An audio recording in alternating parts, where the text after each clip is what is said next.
Армысыздар қазақ елі.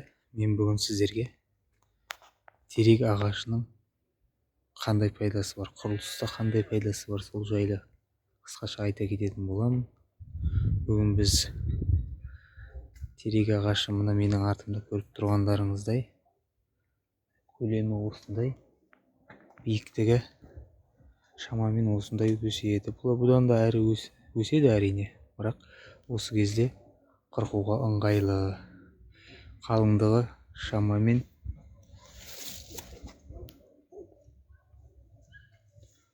30-35 сантиметрдей диаметрі болады.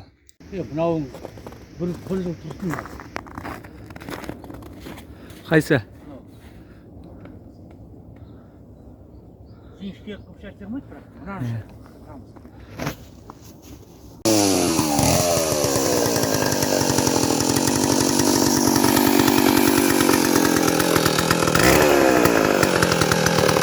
бөренелер дайын, бірақ мына жерде талдың үстіне құлатып алматалымыз. Кішкене жарақаттадық, еш нәрсе алмас.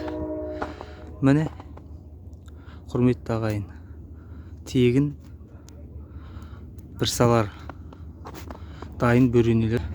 Шетінен қазір мынаны қырғамыз, мына келесі жылға қалсын дейді әкеміз. Міне, мына жақта қатарда мен деп әлі қаншасы бар. Ана жақта, мына жақта міне үшеуі тұр қатарынан. Оларды да жаймен деп кесетін боламыз. Осылай құрметті ағайын, мезгілінде тамырлап отырғызған дұрыс. Осындай құрылысқа қажетті материалдар тегін тұрғанда неге сатып алуымыз қажет? Құдай қаласа, әлі бұл ағаштың санын біз көбейтеміз деген жоспардамыз. Өте керемет. Міне көріп тұрғандарыңыздай жақындап көрсетейін. Міне жаңа екеуін кестік. Біреуін былай қарай кесіп қорамыз жарақаттап алдық. Бірақ еш нәрсе алмас. Әлі де оны жөндеу оңай, қиын емес. 1, 2, 3, 4, 5, 6. Осы жердің өзі міне 6 метр болып тұр. Қараңыздар, қандай керемет.